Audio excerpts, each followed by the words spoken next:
Pas de jupon ni de redingote, juste la scène, occupée par un couple de danseurs. Bruno Ben et Adeline Lerme se libèrent du protocole de la danse de cour. Dans leur spectacle, figure non obligée, la danse baroque est revisitée dans un décor minimaliste.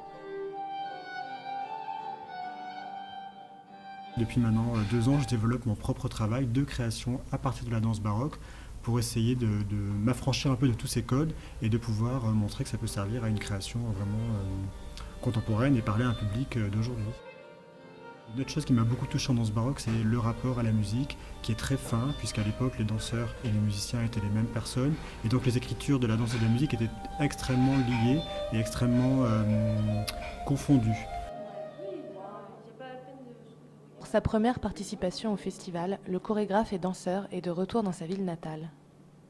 Même après plusieurs répétitions, le studio du centre chorégraphique reste un endroit particulier pour lui et sa partenaire.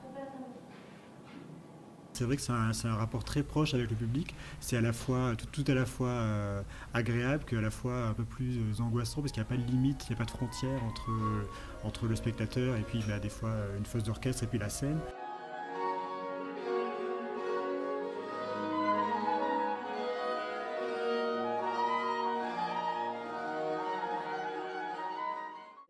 Annie Bosini, directrice du Centre de développement chorégraphique de Toulouse, tenait à inviter Bruno Ben pour l'ouverture de son festival.